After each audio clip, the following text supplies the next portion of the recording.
T'es déjà marié. Qu'Allah, t'es fiancé. Alors c'est pour quand le mariage? L'année prochaine. T'as fait le halal et le haram?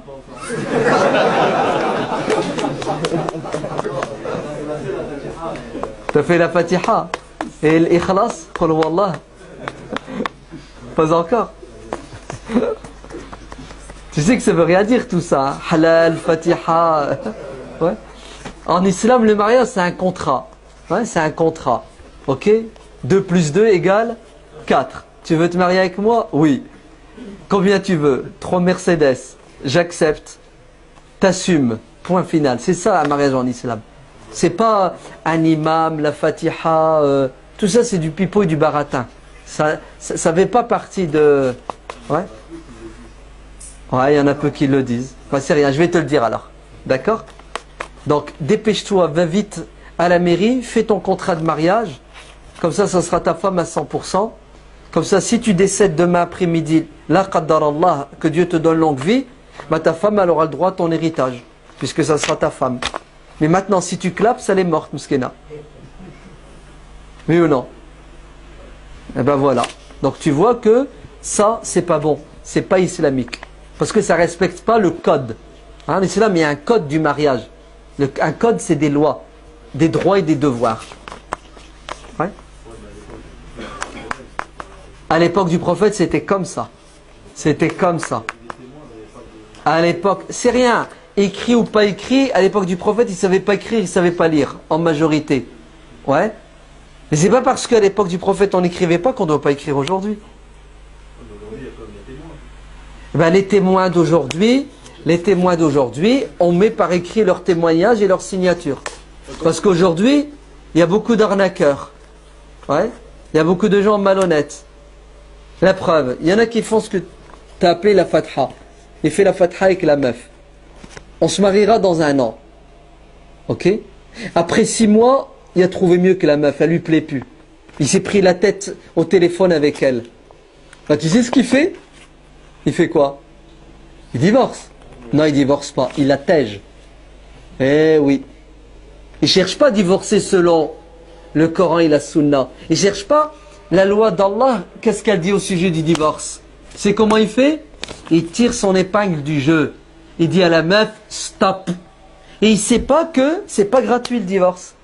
Et qu'il y a un divorce bid'i, il y a un divorce qui passe. Les musulmans, malheureusement aujourd'hui, sont de mauvaise foi dès qu'il y a un litige et un problème. Ils aiment Dieu et le prophète quand ça les arrange. Quand ça les dérange, fini la religion. La preuve, il veut se marier. Allô l'imam, tu veux faire la fatha? L'imam il dit pas non, il va bouffer, il va sauter avec un billet. Non mais c'est la vérité. C'est la réalité. Nos imams sont complices. Mais le mec, quand il veut divorcer, il n'appelle pas l'imam. Allô l'imam, je veux divorcer. Jamais. Là, pour le divorce, il a la solution. C'est quoi la solution? Si je fais tout pour m'en sortir, gagnant. Et je fais tout pour l'entasser. Vrai ou faux?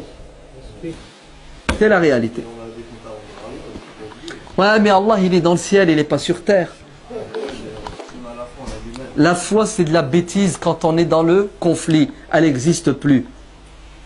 La foi, Dieu et le prophète, c'est quand tout va bien. Dès que ça foire, il n'y a plus d'Allah, il n'y a plus de prophète, il n'y a plus rien du tout. Si, c'est ça la... Non, on est sincère. On est sincère. Mais tu sais qu'est-ce qu'on est? On est égoïste. Même pas, je vais être gentil, on est faible. On est faible. Attends, je vais divorcer, ça va me coûter 4 000 €. Wallah, les mecs qui me l'ont dit. Ils m'ont dit, ah non, moi je fais pas. J'ai déjà connu un divorce, ça m'a coûté cher. Si je me remarie avec elle à la mairie, je dois divorcer, ça va me coûter cher. Je préfère faire la fatha, ça va pas, le dégage, dégage. T'as vu, business is business. Business is business. Et ça, vous allez le comprendre le jour où vous aurez des filles. Ah oui, le jour où vous aurez une fille, et que le mec il va venir vous dire, je voudrais épouser ta fille selon le Coran et la Sunna. Là, tu vas avoir mal au ventre, tu vas avoir des coliques. Ouais, parce que le mec, s'il te prend ta petite fille bien aimée, il te la défonce, il te la jette à la poubelle, t'as la haine, mon frère. Ouais. Et c'est ce qui se passe. Beaucoup de parents se sont fait avoir en beauté par des musulmans habillés avec des habits religieux, qui parlent d'une langue religieuse. C'est les masha'Allah, les inshallah, les bismillah, toutes les sauces. Ouais. Ouais. Hier, on était au marché, inshallah.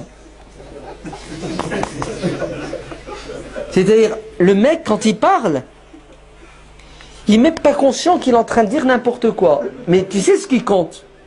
C'est, je glisse des pots de banane, ouais, des bismillah, des inshallah, des trucs.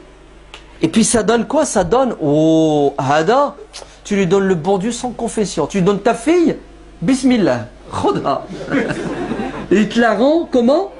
Bismillah shaitan. Astaghfirullah. Parce que vous n'êtes pas au courant des conflits, vous n'êtes pas au courant des problèmes. Allah al-Adim. Nous on est au courant parce qu'on reçoit les coups de fil et on intervient.